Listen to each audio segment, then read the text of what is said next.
Hi, Anthony. What's up? I'm so glad to hear from you, my friend. I'm so glad you messaged back. I mean, we should keep in touch a lot more often. We've known each other for years. So I'm so happy to hear from you. Anthony, I just moved to Arcadia last June, and you've got to come visit me. I mean, none of my rich and famous friends, they're all so shy and intimidated and scared of me. I don't know why. They're the ones with the fame and the money. But I'm just like an innocent girl who doesn't bite or anything, is never rude, never scares people, always wants to put people at their ease, and yet they're all kind of scared of me. And my only friends are like my substitute teacher friends who I get meet up with. But it'd be so nice to meet up with you. Unfortunately, a lot of my like classy friends, the older friends who, aren't so like snotty, like young Hollywood, like Christopher Plummer, Roger Moore, Sean Connery, the people who would oblige me already passed away. So we can't let our friendship go. I think we should meet up because I don't know. I think just maturity wise, we're a little more mellow. There's less pressure. There's no society expectations, keeping up with the Joneses, that kind of thing. We don't have to worry about all that. We could just do coffee and tea and like grown-ups. And I would love to see you if you have time. And let me give you my phone number and address, okay? Because I really feel I'm kind of old-fashioned. I really feel like once you have good friends in your life, it doesn't really matter if they've been around for years in your life. I'm kind of old-fashioned Christian. I mean, you should adopt them. Once they're your friends for years, it's very important to value those friendships in real life. And also, friends really do become family at the end of the day. We support one another. We see each other at our best. We see each other at our worst. We put all the celebrity nonsense away. I know, like with my younger friends, the one bridge that I can't cross with them is they always have that celebrity thing, that mojo. Everything has to be perfect. But for us old people, we're all getting up there. We don't care if we're unshaven. We don't care if we're jogging pants. We don't care if we have to go to the bathroom, have diarrhea, take Imodium during lunch. All of that is like we accept each other like family because we know that we're all human at the end of the day. So there's really no pressure. We just support each other kind of like family, like aunts, uncles, brothers, and sisters. And, we love each other as families. And I hope to do the same with you. I hope that, we can do Christmases and Thanksgivings together if I'm not being too forward. But, I really do love my friends. I think that's comes from 10 years of working pro bono public relations and, becoming a minister through Christian Global Outreach Ministries and, having people in the same profession that I can talk, drop my guard with, no BS, just know that, I don't like people seeing me with my retainer on or snot in my eye and no makeup, but, with my older friends, I know that they would understand and, vice versa. I think that, if anyone is nervous around me, it should be me around my famous friends who, are public figures. But, like if you fart, burp, or, have food stuck in your teeth, we're all family. It's like my grandmother. I had to wheel her through Disneyland. She paid for food at the Rainforest Cafe. But, at the end of the day, I take care of her. She got old. I'd have to wheel her into the bathroom. I'd have to, do certain things. I just feel like friends become family at the end of the day. And with us, there's really no celebrity factor to worry about because we've known each other for long enough. And also because I'm world wise, I'm soul wise. I mean, young people think that they can present a perfect image to the world. Us old people just do whatever, fart, burp, soil our pants. Just, none of that even matters with us anymore.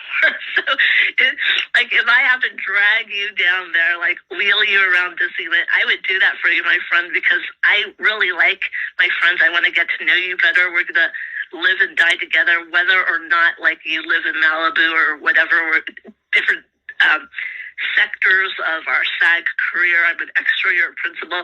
At the end of the day, I have to pick up my uncle, right? I have to pick up my father. I have to pick up my brother. I have to pick up my sister. And you're one of those people that I'm responsible for. So basically, I hate to be an annoying Christian, but hey, scoot over in your car. Let's do something and let's us old timers like actually have a little bit of fun and a little bit of Christian communion and a little bit of support because it's hard to find friends like us, quite frankly. It's hard to find friends who are going to put up with you no matter what. It's hard to find friends that are going to love you and not judge you for your appearance or your status or your money or celebrity. It's hard to find friends who see through all that bullshit, So when we have it, Anthony, I don't care where you are. I'll drive to you or you can come to me. But I think we should, I'm going to give you all my information, and I think we should validate this friendship. It's been a long time. And, not a lot of people are as old-fashioned as us. They all passed away. I wish I could, call up Christopher Plummer, Roger Moore, who were very nice to me. I think when I did speak with Christopher Plummer and Roger Moore, they were like the coolest people ever because they never gave me any of that celebrity garbage. And also, they accepted me like family, and I do accept you like friends and family. So that's the best kind of invaluable friendship to have. And I hate to sound cheesy, but, you're not going to find friendships like that very often. And when you do, you have to honor it. You have to do something. And I would love to see you. And don't worry, if you ever, there's no judgment here, okay? I mean, if you ever got to the point where you couldn't take care of yourself, I had to roll you in the bathroom. So what? I had to do that with my grandmother. I mean, I see past all the nonsense, all of everyone's insecurities, and, I just treat people like people. And so, yeah, I really so glad you messaged. I'm so glad you're a friend of mine, and I really do treasure our friendship. I'm so glad we've been friends for years. I love you a lot, and I can't wait to see you. And, you're one of my friends I would get excited to see because old actors tend to be a little bit more classy. They put away the nonsense. They don't care how they look. They don't care how they present. And, we could be 100% genuine with one another with absolutely no fear or intimidation. So lots of love to you, Anthony. Let's make this happen instead of trading messages on Instagram. And by the way, I just left you a huge message on Instagram. I'm getting hired by Los Angeles Unified School District. But the thing with me is I have this. Okay, wait, let me just send this message first, make sure it goes, and then I'll tell you my other situation, okay? All right, let's see.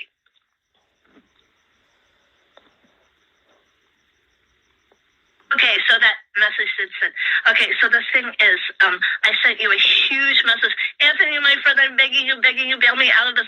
I just applied to LA Unified, and the thing is, because I have been working tirelessly in pro bono public relations like a slave, but you're not going to find friends like me who love people unconditionally, even though, some of my friendships in Hollywood, I will admit they're one-way streets because, like I said, a lot of my young Hollywood A-listers, like, Hayden Christensen, Tom Cruise, they're great and everything, but I'm getting too old for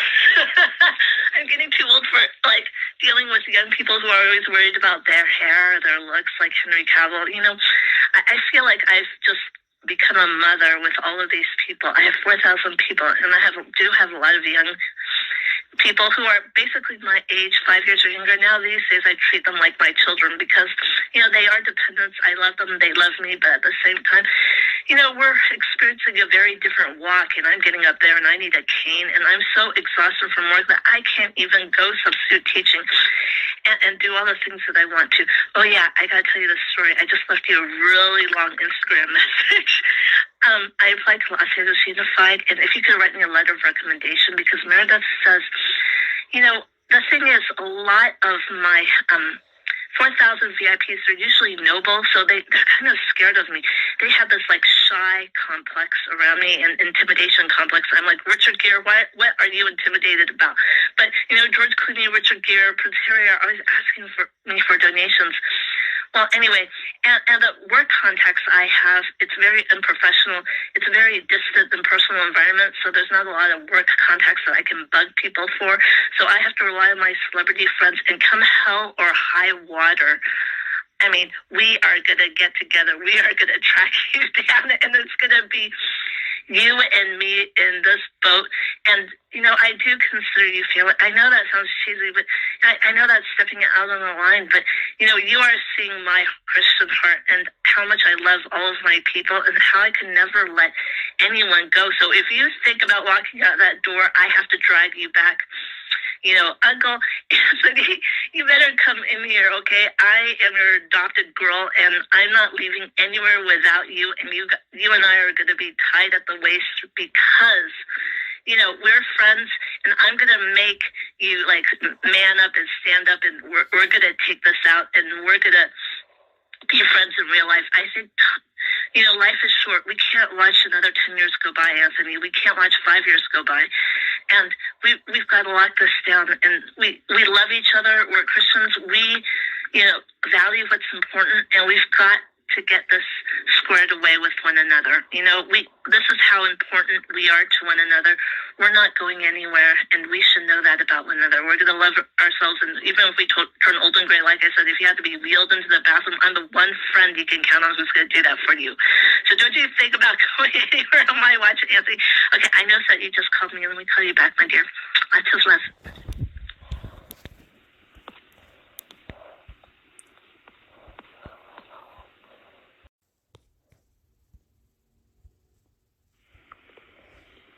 Hi, Anthony. What's up? I'm so glad to hear from you, my friend.